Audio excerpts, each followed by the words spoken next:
when everybody thought the Tupac case was finally dead and buried, the feds spun the block with a new arrest that flipped the whole story on its head. I believe Big and Tupac was in-house. All had something to do with death row people. If Keith D was just the fall guy, this new arrest points straight at the real shot caller he was protecting, the name prosecutors been sitting on in the dark for months. And when that name drops, the whole case might just blow wide open. The streets finally talk.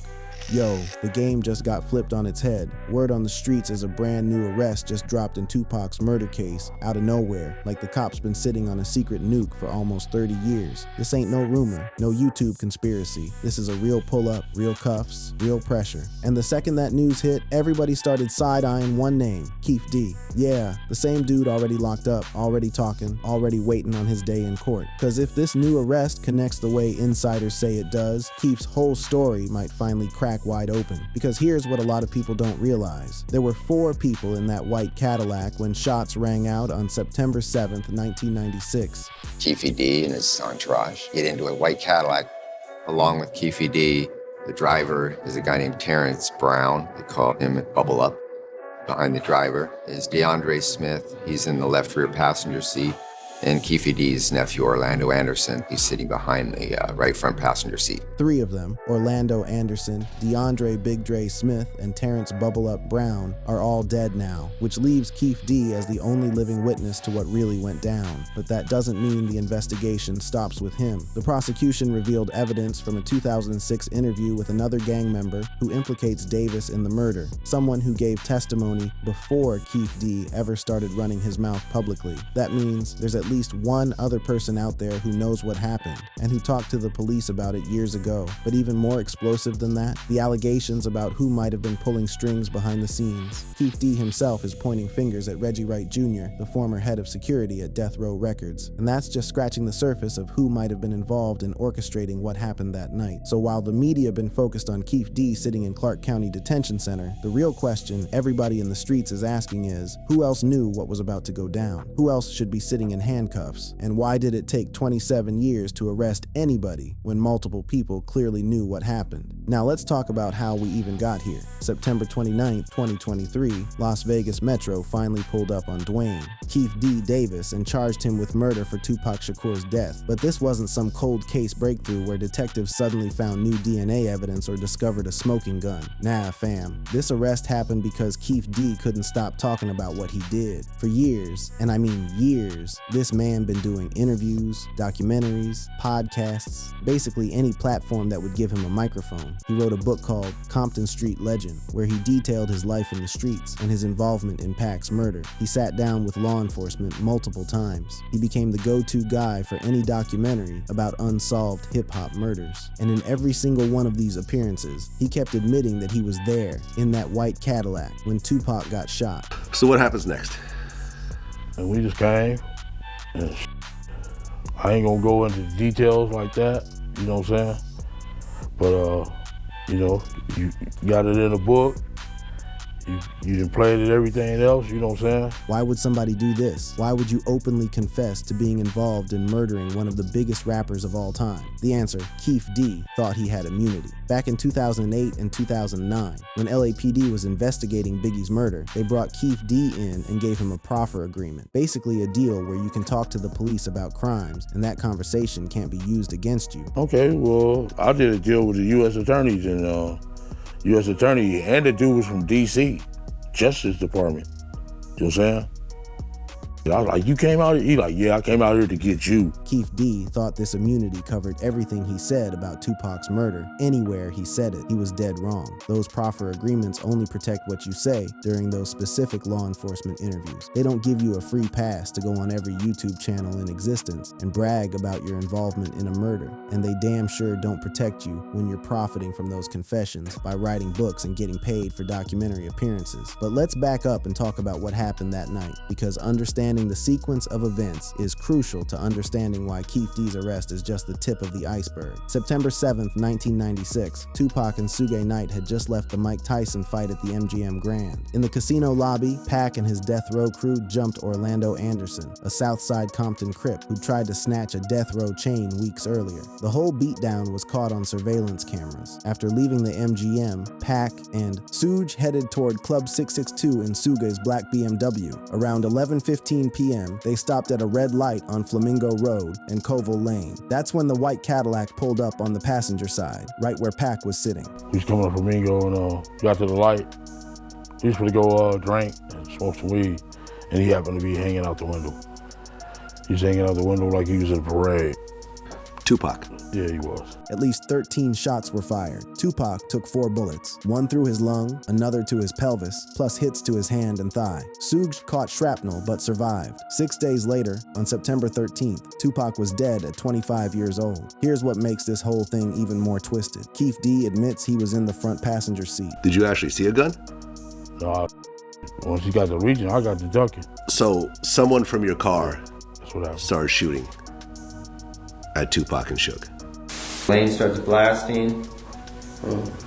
You say Suge looks over, he sees you. He admits the gun came from the back seat where his nephew Orlando and Big Dre were sitting. But when it comes to WHO pulled the trigger, he gets real vague real quick. He looks right at you.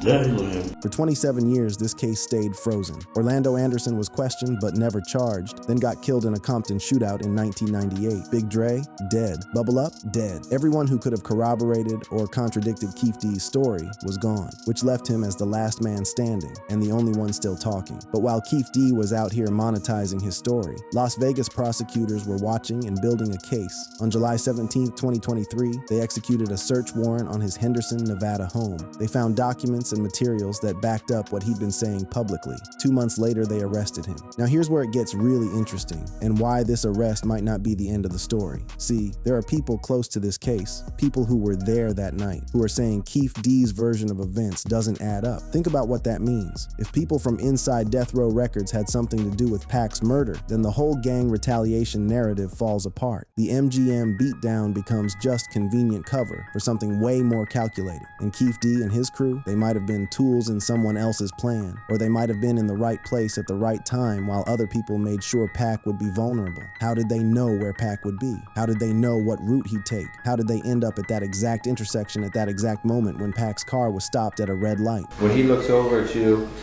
and then, Tupac's busy getting shot. Evidently, the story is Tupac's trying to either get out In of the the back seat or something. Yeah, what do you see happening inside of their Jumping car? in.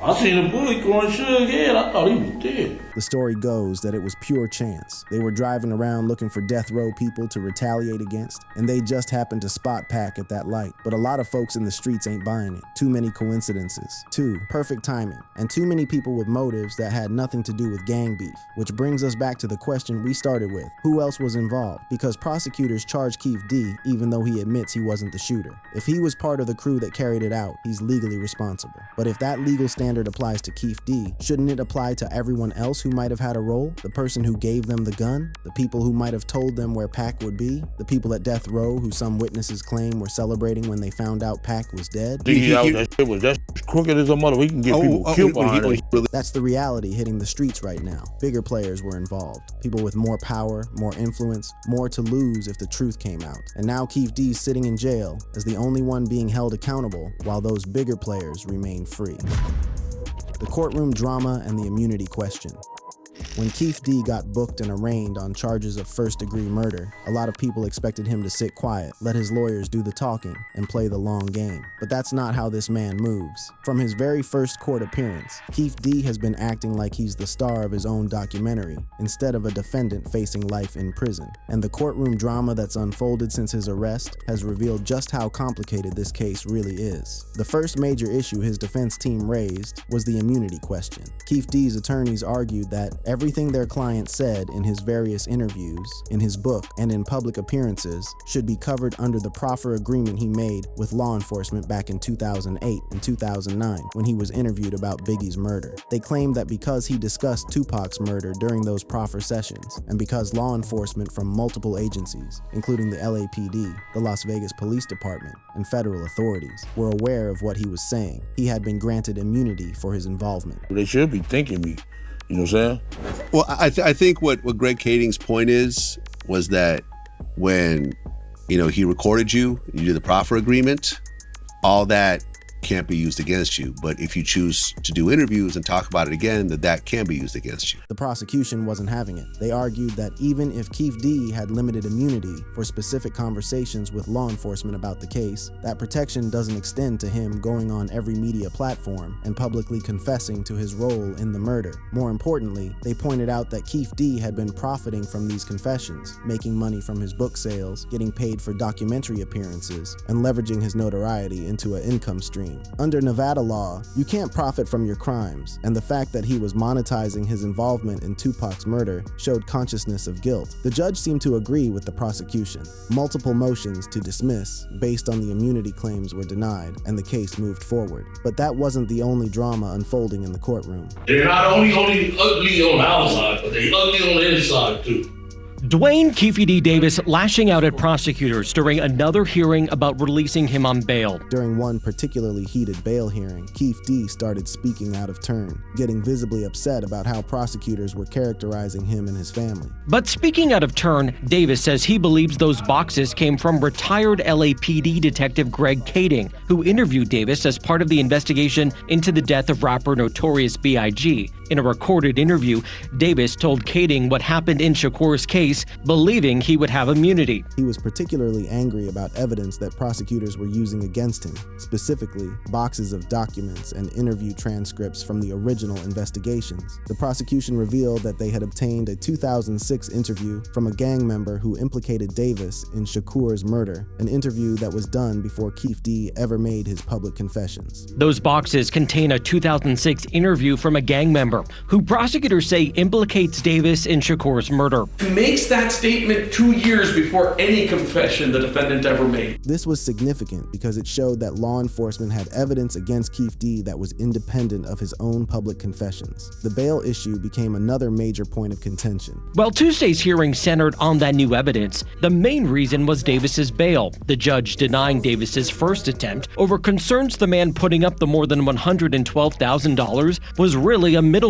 She also said she was concerned Davis could profit off the alleged crime. The judge was worried that Keefe D. might try to make money off his notoriety while out on bail, and she also had concerns about who was actually putting up the bail money. Was it legitimate funds, or was someone trying to use the case for their own purposes? But here's where things took an interesting turn. Keefe D.'s defense attorney argued something that got a lot of people talking. But Davis's attorney says no law prevents that until a person is convicted. Right now, his son, myself, even he can enter into a contract with any media entity and make money on this case. Technically, under Nevada law, there's nothing preventing someone from making money off their story until they're convicted. So Keefe D.'s team was arguing that he had the right to continue profiting from his story, at least until a jury found him guilty. This created a bizarre situation where you had a man charged with one of the most famous murders in hip-hop history, potentially making money from telling his version of events, all while fighting the very charges that were based on him telling those same events. It was like a legal catch-22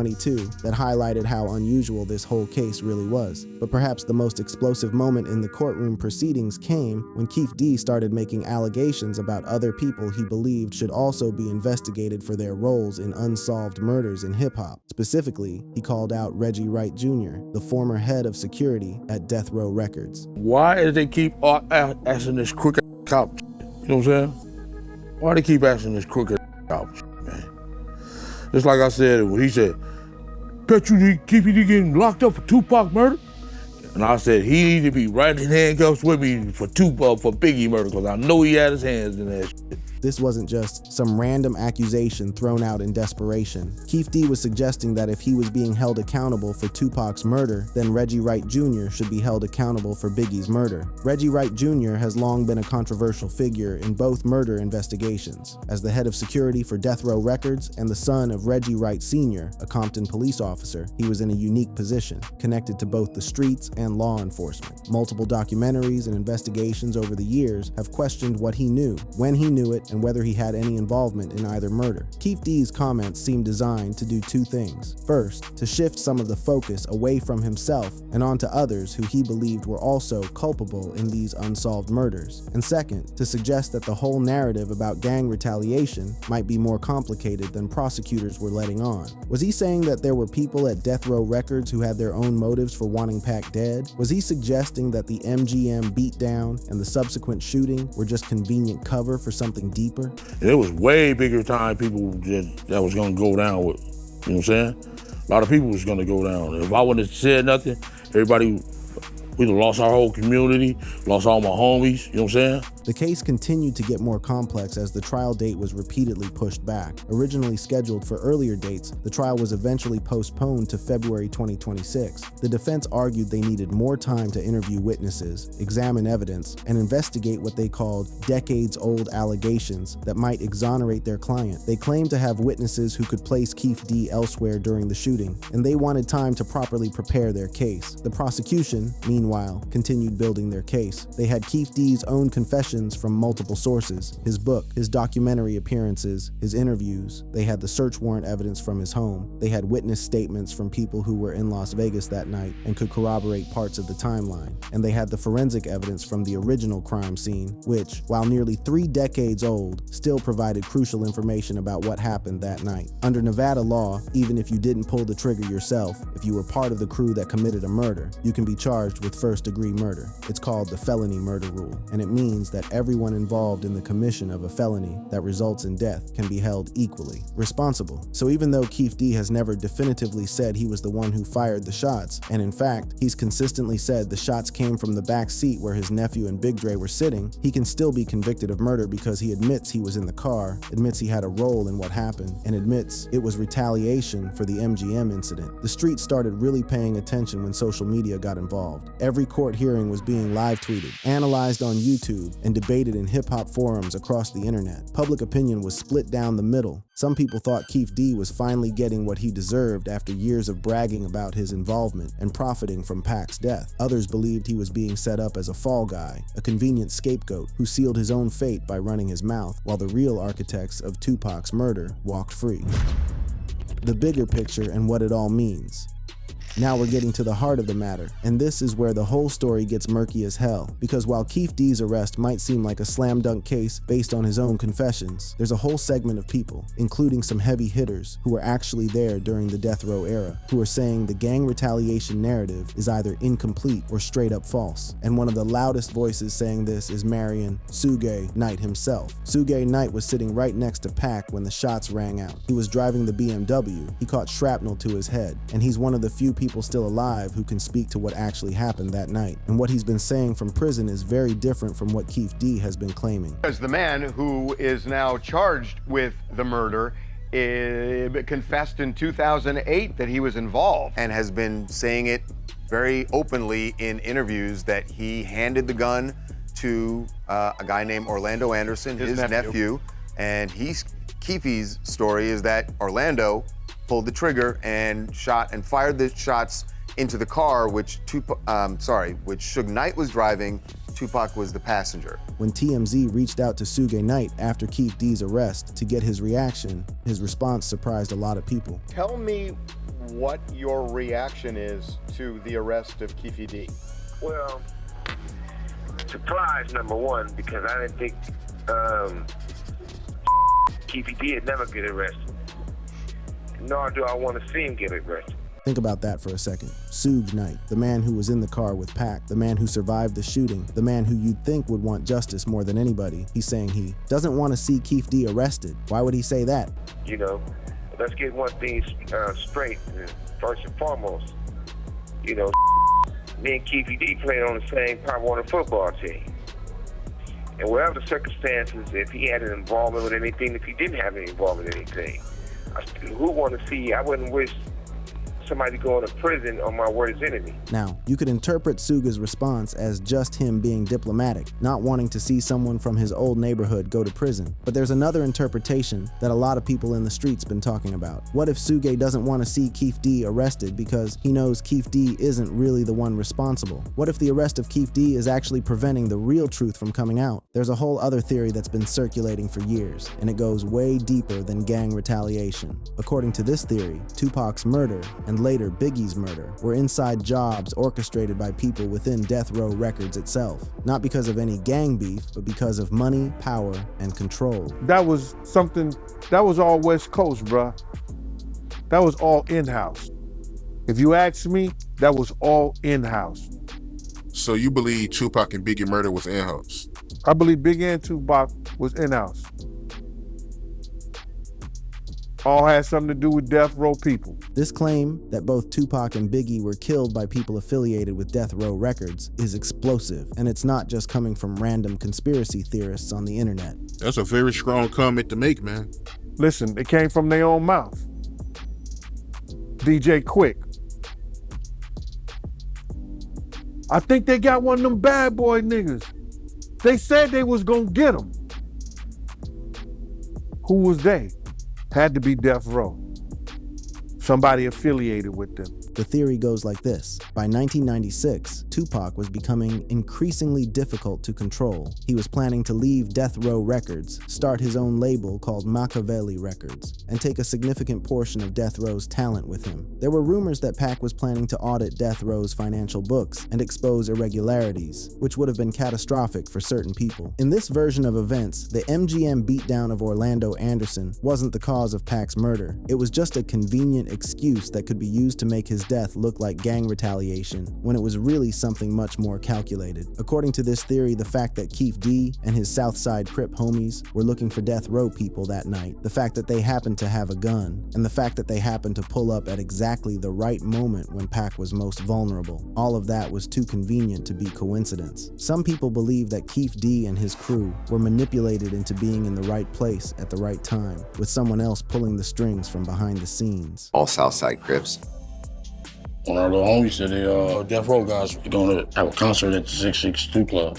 So we went to the 662 Club. Think about it. How did Keef D and his crew know that Pac and Suga would be at Club 662 that night? How did they know what route they would take from the MGM to the club? How did they end up at the exact intersection at the exact moment when Pac's car would be stopped at a red light with the windows down? Was it really just coincidence, or was someone feeding them information? I ran the door at the 662.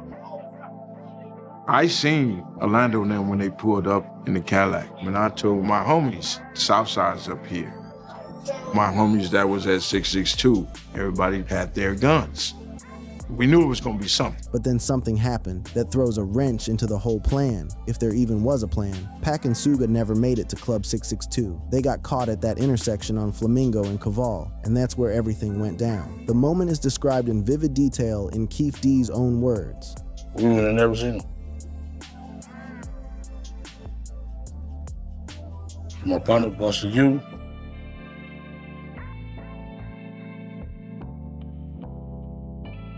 When we pulled up, I was in the front seat. Happened to see my friend, Shug. Shug looks over, he sees you. Yeah. He looks right at you. Now here's where Keef D has always been careful with his words. He's admitted to being in the car. He's admitted to being in the front seat. He's admitted that shots were fired from the back seat. But when it comes to WHO actually pulled the trigger, whether it was his nephew Orlando or his homie Big Dre, he's always kept that information vague. You said the shots came from the back. Big Dre, Orlando. Who shot Tupac?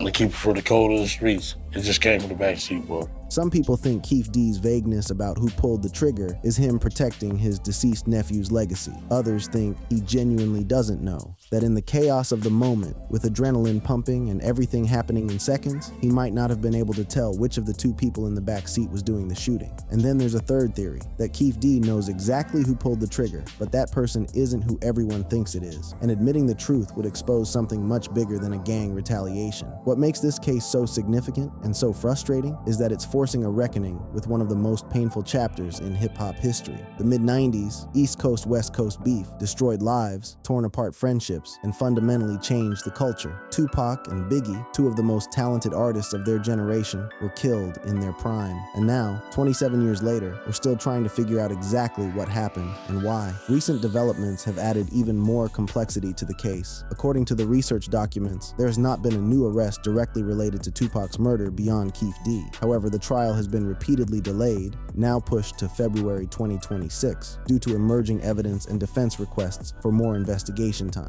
The defense claims they have new witnesses who can place Davis elsewhere during the shooting, which, if true, would completely undermine the prosecution's case. Additionally, Davis has faced new charges, a battery charge in January 2025 for an alleged jail fight, which prosecutors are using to argue that he remains a threat and should stay behind bars. The defense has filed multiple motions challenging the evidence, including a suppression motion filed in October 2025, seeking to exclude evidence from the 2023 police raid, citing procedural violations. Though this motion was later withdrawn, it raised serious questions about the validity of some of the evidence the prosecution is relying on. And then there's the Diddy angle. Davis has claimed in various statements that Sean Diddy Combs offered $1 million for a hit on Tupac and Suge Knight. These allegations stem from statements Davis made in a 2008 DEA interview and in his 2019 book. Diddy has vehemently denied any involvement, with his legal team calling the claims fabricated and even pursuing defamation suits. No evidence has emerged that would lead to charges against Combs, and police have stated he was never a suspect. But the fact that these allegations keep resurfacing, especially now with Diddy facing his own separate legal troubles, adds another layer of intrigue to an already complicated situation. I don't know Keefe D like that to be, singing about no murder stuff like that. I believe he even lied about his nephew and everything. I know he said if he goes to jail for Tupac, Reggie should go to jail for Biggie. The reality is that Keefe D's arrest has opened up more questions than it has answered. If he's convicted, does that mean justice has been served? Or does it mean that a convenient fall guy has taken the blame while others who may have been involved, whether at Death Row Records, in law enforcement, or elsewhere, continue to walk free? Thank you for watching. If you enjoyed watching this video, click on one of the boxes playing on your screen to watch more similar content.